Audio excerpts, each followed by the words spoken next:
Viver em condomínio. Apoio Sicom, a mão amiga no momento certo.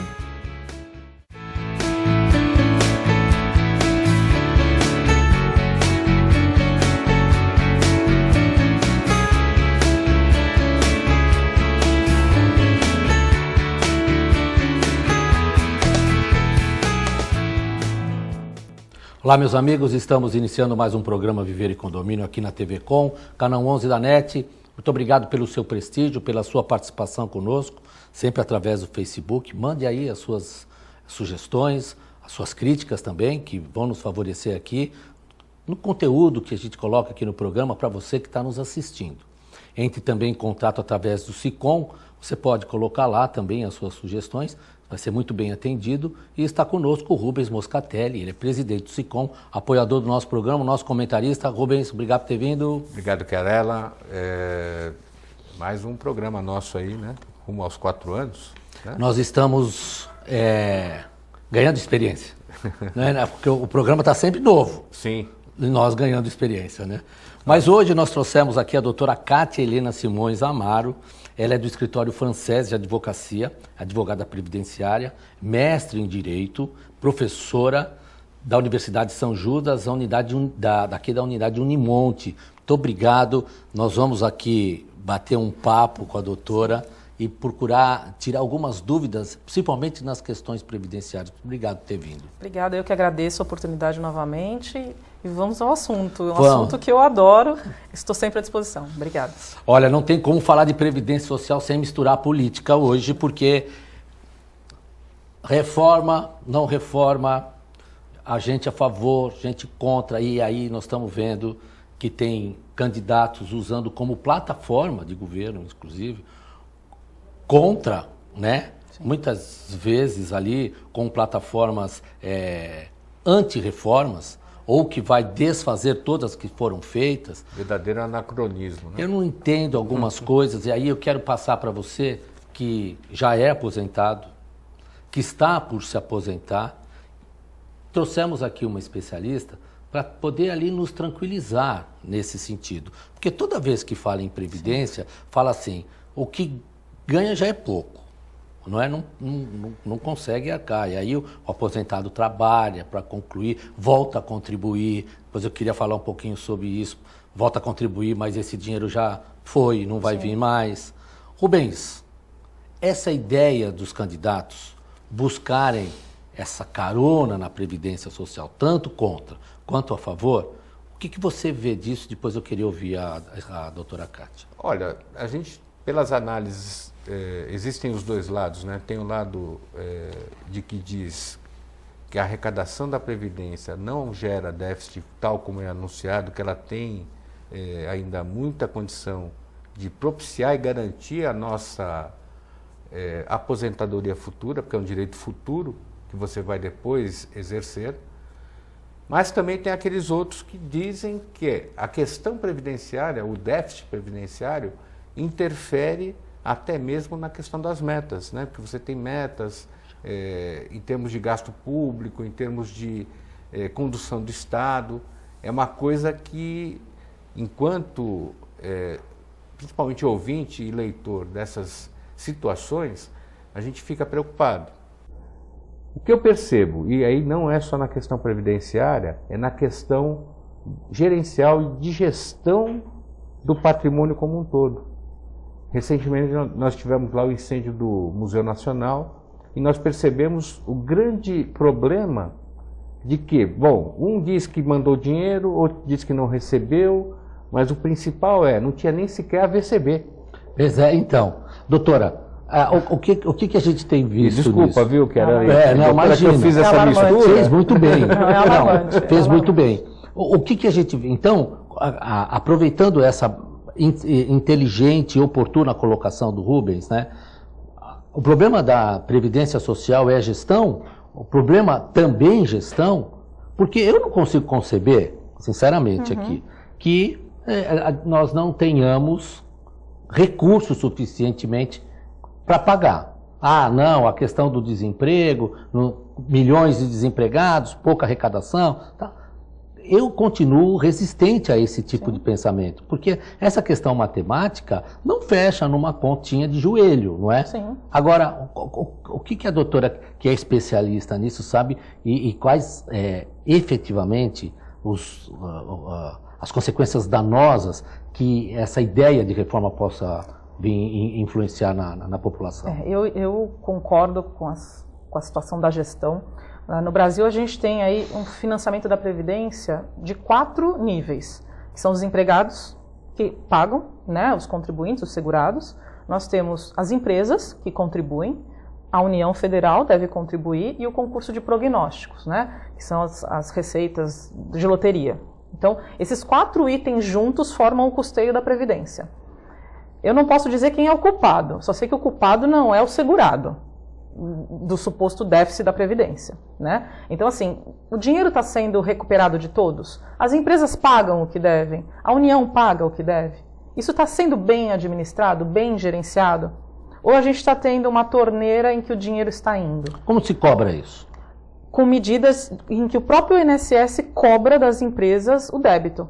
O INSS na figura, né, da Receita Federal. Indiscutivelmente, você que está nos assistindo, nós temos meios legais para fazer a cobrança. Tem a cobrança, sim. Inclusive, o que a gente tem visto nos últimos 2 anos? Uma sucessiva cadeia de perdões de dívida ou isenções fiscais para grandes instituições. Você percebe? Então, assim, se eu não tenho dinheiro para pagar benefícios, como é que eu isento os devedores de pagamento? Se eu tenho dívidas, eu posso perdoar? É assim, eu vou perdoar você, Rubens Moscatelli, de uma dívida que você tem comigo, porque nós compensamos. Sim. Aí você está... Eu estou fazendo alguma coisa, a sociedade vai ganhar com isso, mas eu não vejo nada disso.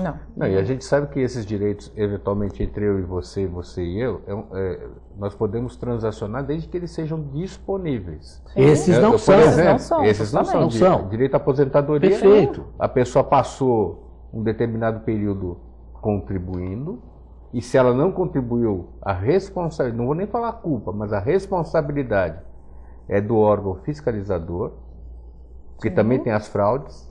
Exato. E trocando em miúdos, né? Eu gastei e vou pagar a conta aqui com o dinheiro da doutora Kátia, né? Um dos instrumentos que eu percebo que o Estado, o governo federal, principalmente, está impulsionando, através, por exemplo, do e-social. Você agora tem uma fiscalização de 4 elementos, a Receita Federal, a Previdência, o Fundo de Garantia, tudo concentrado para eliminar no futuro essas fraudes ou até os pagamentos incorretos que eram feitos. Mas veja, é um remédio, um analgésico para quem está com a mão fraturada. Exato. Vai resolver tanto. Sim, e eu iria um pouquinho além ainda, né? Porque nesse caso se colocou uma fiscalização muito feroz em cima do contribuinte empregado doméstico, empregador doméstico. Mas e a grande empresa? E a receita que efetivamente pagam, né? Quem paga. Não tem outra opção, né? Agora, aquelas empresas que têm um faturamento, que incide sobre faturamento, incide sobre folha de pagamento, que muito dinheiro, cadê essa fiscalização? E quando existem medidas judiciais ajuizadas de cobrança, vem esses perdões, através de legislação, através de lei, perdoando. Então, e por que esse perdão? Deixa eu dar uma pitadinha aqui de uma reflexão para você que está aí nos assistindo, e daqui a pouco, né, inclusive no segundo bloco, nós vamos falar diretamente o que prejudica para você, ou o que não, ou o que lhe beneficia. Quando a gente coloca essa pitadinha, né, a gente consegue entender que a parte empresarial ou o próprio empregado, ele tem um índice alto de contribuição. Isso talvez não desfavoreça ou favoreça a sonegação. Você acha que um equilíbrio disso? Porque tem uma máxima no empreendedorismo também que eu mais barato vendo mais, eu ganho mais. Uhum. Então, seria esse caminho?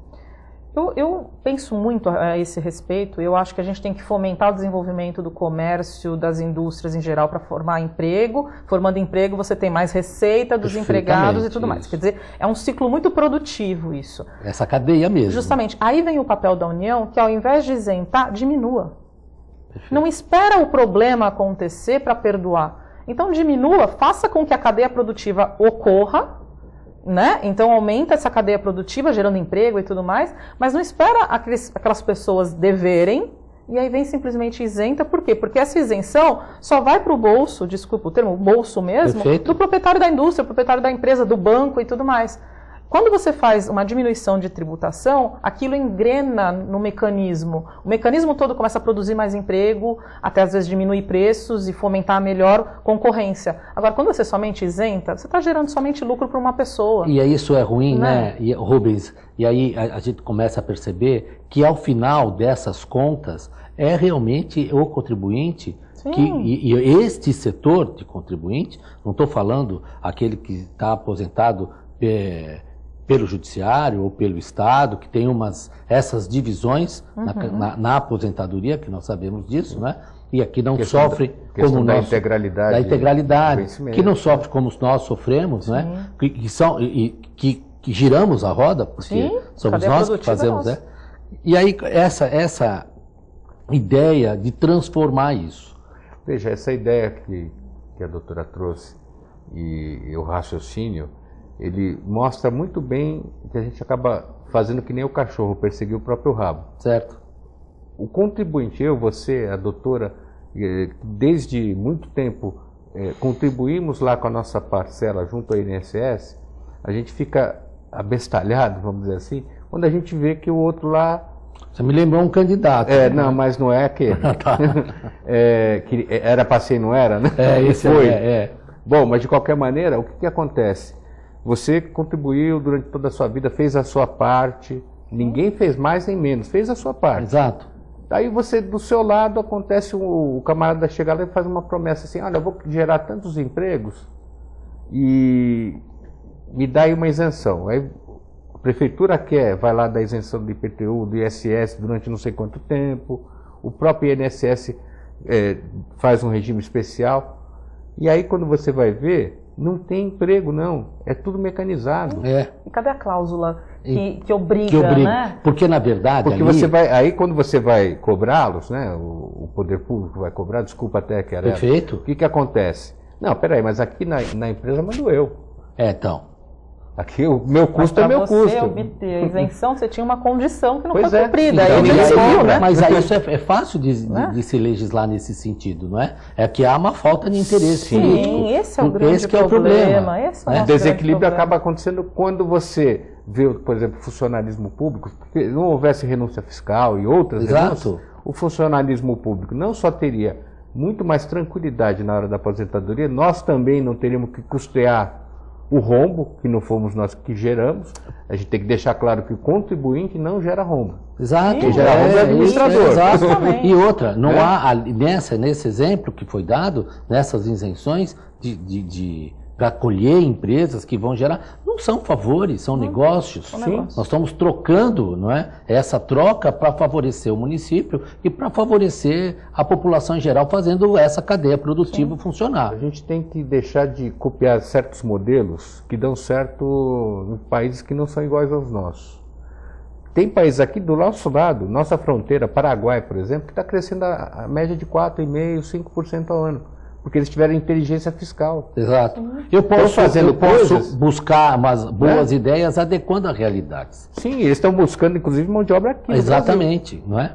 Nós vamos ter que fazer um intervalinho agora, já nesse primeiro bloco. Na volta, nós vamos falar especificamente de reforma previdenciária e o que essa pseudo-reforma pode influenciar aí na sua vida, que está para se aposentar ou que já está aposentado. Espera um pouquinho, daqui a pouco a gente volta.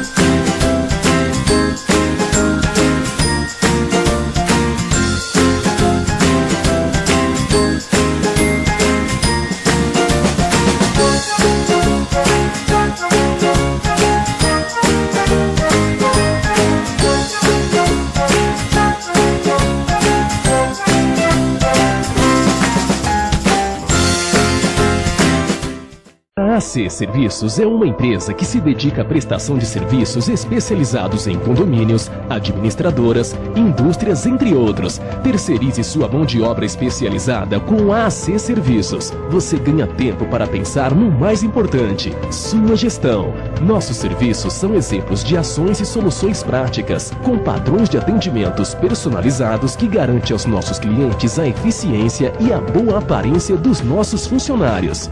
AC Serviços.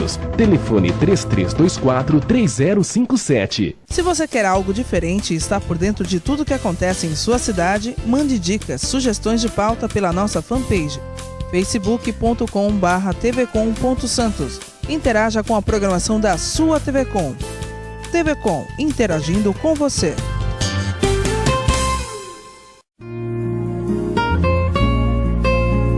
Doar sangue é um ato de solidariedade, cidadania e amor.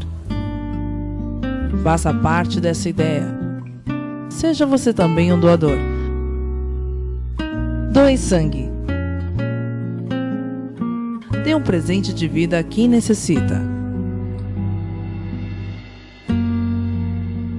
Apoio TV Com.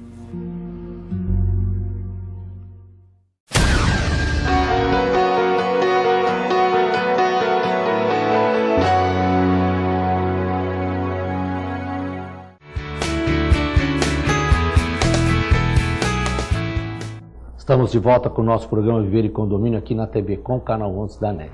Na volta aqui do intervalo, nós já estávamos aqui batendo um papo aqui a respeito de previdência, mas eu quero fazer uma pergunta para você que está em casa nos assistindo. Em quem confiar? Nós vamos confiar nesse governo que está, no que virá, nos deputados que efetivamente são os que realmente vão dar governabilidade a presidente que conseguir vencer essas eleições extremamente disputadas, né? Uma eleição completamente diferente de todas que o país já viveu, e a gente não sabe qual vai ser o resultado disso, nem se é maléfico ou benéfico, mas confiar. Confiar porque existe efetivamente um rombo na Previdência. A Previdência de verdade mesmo, comprovadamente, recebe menos daquilo que gasta. Nós sabemos que existem posicionamentos e comprovadamente que defendem o contrário. Sim. Não é assim, doutora? Sim. Então, nós temos aqui no país 2 estudos profundos, um excelente no Rio de Janeiro, uma tese de doutorado, eu não lembro agora o nome da cientista, mas ela fez esse estudo e ela comprovou que esse déficit não existe, tá certo? E também tivemos um levantamento disso na Câmara dos Deputados, em que também houve a demonstração de que não existe esse déficit. O déficit, na realidade, ele advém do quê? Da falta de cobrança das pessoas que devem para a Previdência, certo? E também por conta da Previdência sustentar outras 2 casas da Seguridade Social, que é a saúde e a assistência social. Certo. Então, o dinheiro da Previdência sustenta 3 casas, Previdência, Assistência e Saúde. Certo. Isso também teria que ser pensado. Talvez a saúde e a assistência teriam que vir de um caixa. É o mesmo salário pagando 3 famílias. Justamente, né? É esse o exemplo que eu dou para os meus alunos. Isso. Então eu tenho uma casa com um único salário sustentando 3. Isso. Tá? Então o déficit viria daí. Mas não, se a gente pegar somente o que entra de arrecadação e os benefícios que são pagos, não haveria déficit. Haveria, ao contrário, superávit. Então eu repenso muito essa situação de vamos tirar direitos porque a gente não tem dinheiro para pagar. Se cobrou todos que devem? Todos foram cobrados? Tudo foi cobrado? Realmente, a gente então, se não tiver dinheiro nesse caso, vamos ter que diminuir, porque tem que ter dinheiro para pagar. É uma questão de gestão, né? Gestão, vamos voltar àquela situação. O Rubens falou com muita propriedade, né? Na verdade, se for mudar algo, tem que mudar a sistemática que é feita lá. A doutora acabou de mencionar. O Jatene já dizia lá atrás que tinha que ter uma verba específica para a saúde, porque a saúde da população, que também é um direito fundamental, está na Constituição, ele é mal gerido. A gente vê o SUS, a gente vê no outro governo aí que fez um monte de UPA para cá, para lá, mas o que acontece? Na base, onde é o município, onde a pessoa vai ser atendida, ela não tem dinheiro nem para pagar o aluguel ou trocar uma lâmpada, porque entra num sistema de licitações, que é uma coisa que a gente também tem que rever. tanta burocracia, a gente tem eleição a cada 2 anos, e aí os prefeitos, principalmente, ficam, bom, foi eleito, os primeiros 2 anos é para rearrumar a casa, se não for reeleito, né? E os outros 2 anos ele tem que se preocupar com a própria reeleição. Infelizmente é isso que acontece. Isso. E aí não tem gerência. Não dá tempo, né? Porque ele entra para iniciar, para fazer algo que menos perto do início já termina. Então, a lei da licitação, quando ele está quase concluindo o mandato dele, ele está impedido de fazer várias coisas e faz com que a gestão fique cada vez pior. Porque ele nem deixa para o futuro gestor daquele município, nem para ele mesmo, condições de completar aquilo que ele prometeu. E, doutora, a reforma em si, ela preocupa? Sim, ela preocupa. Quais os pontos que a doutora tem como mais relevante se ela passar? Então, o maior problema que nós temos é que a gente hoje tem uma aposentadoria chamada aposentadoria por tempo de contribuição, que poucos países do mundo têm. Acho que nós somos entre os 3 que tem, né? E essa aposentadoria, ela não tem uma idade mínima. Então, a pessoa aposenta assim que ela completa 35 anos de contribuição, o homem, e a mulher a partir dos 30. O problema é que vai ser colocada uma idade mínima, né? Então, hoje eu posso aposentar com 50, 53, 55, enfim. E ela vai lá para os 65 anos, homem. Conseguimos aí a manutenção da diferença com a mulher, e a mulher aos 63, né? Que eu também não vejo lógica, porque se queremos direitos iguais, por que não igualar realmente? Mas enfim, isso caiu, e 65 anos homem, 63 mulher. Então, a gente vai ter um pessoal que está em vias de aposentar, faltando aí 10 anos para aposentar, e vai passar para 25 anos. Né, de tempo. Nós temos que ter aí a soma dentro desse caso, inclusive. Eu também. Nós temos que ter essa soma para fugir do chamado fator previdenciário. A gente hoje tem a soma de 95 pontos homem e 85 pontos mulher. Aí eu fujo do fator previdenciário. Mas nesse caso específico da reforma, não vamos ter mais os pontos, não vamos ter o fator previdenciário, porém a aposentadoria vai ser proporcional. Eu tenho que ter 65 anos homem, e contar, né, com o texto certo da reforma, com 49 anos de contribuição.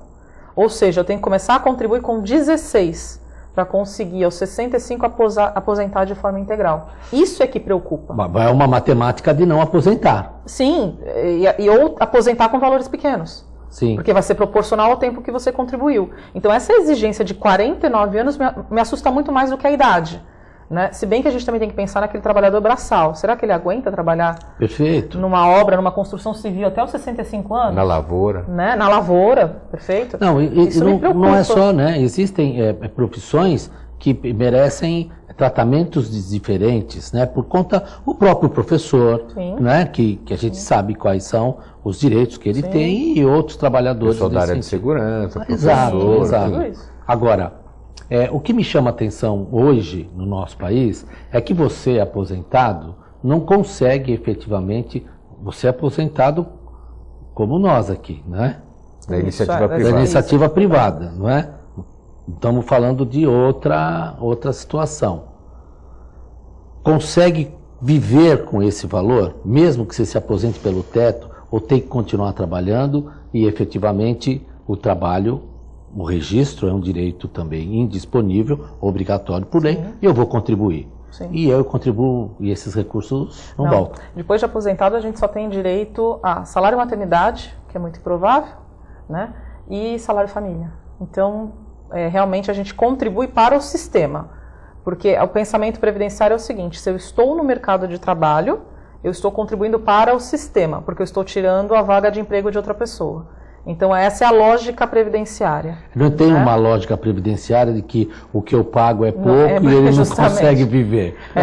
Com a Constituição foi criada a Previdência Complementar. Perfeito. Né? Então, a intenção é que você contribua naquele teto e, se você precisa de mais do que isso ou pode mais do que isso, você busca uma Previdência Complementar. Rubens. Mas cria uma injustiça também, porque justamente quando você vai ficando mais experiente, você vai tendo menos oportunidades de trabalho, você tem menos rendimento. Não estou dizendo que não seja, hoje em dia a gente vive mais tempo, né? E a saúde tem melhorado muito nesse aspecto de procurar qualidade de vida. Mas você acaba arcando mais com o plano de saúde, arcando mais com outras despesas, tem menos oportunidades ganha menos. Tudo bem, vai ter a complementar, mas você vai ter que ter arrecadado lá desde os 16 anos, para ter algum volume, sem dúvida. Né? E não dá para voltar, ainda não tem maquininha do tempo para você corrigir isso. Então, essa equação ela precisa ser muito bem vista, muito bem pensada, para que o sistema seja compatível com aquilo que a expectativa inicial se deu, que eu comecei pagando até 20 contribuições lá, aquele negócio que 35 anos, hoje em dia já caiu tudo por terra. Sim. Exato. E pelo que a doutora acabou de falar, vou ter que trabalhar até os 65 se eu quiser ganhar 5 mil e alguma coisa que é hoje, né? Olha, quando a gente fala o nosso programa está terminando e eu já vou passar as considerações finais para ele, nosso tempo terminou, na verdade. Quando a gente fala em aposentadoria, quando a gente fala em previdência, eu quero passar uma mensagem para você que está nos assistindo. A gente tem que falar em respeito por aquele que contribuiu para o desenvolvimento da nação. É isso. E respeitar aquele que já não tem mais força de trabalho. E dar a ele uma condição digna de sobrevivência.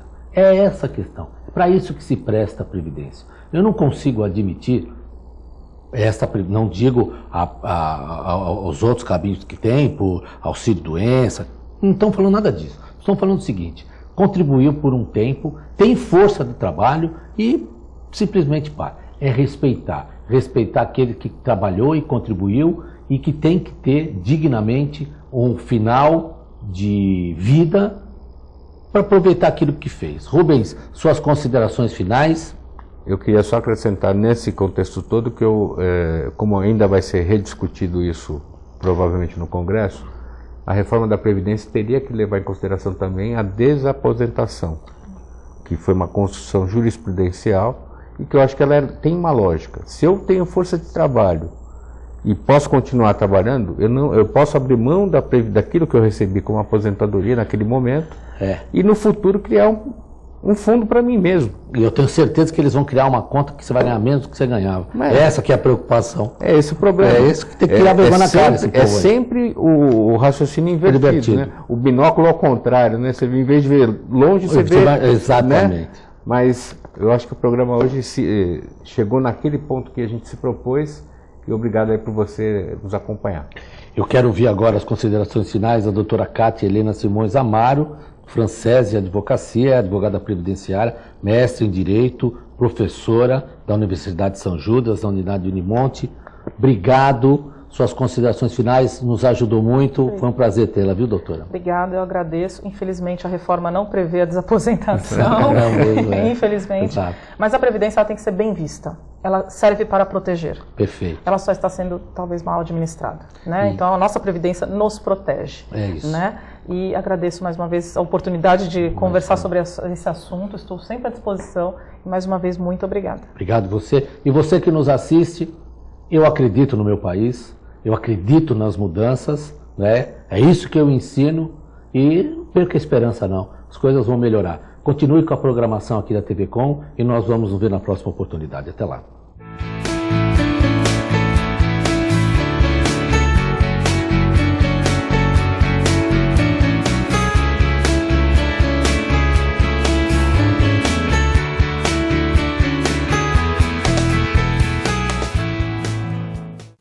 Viver em condomínio. Apoio Sicom, a mão amiga no momento certo.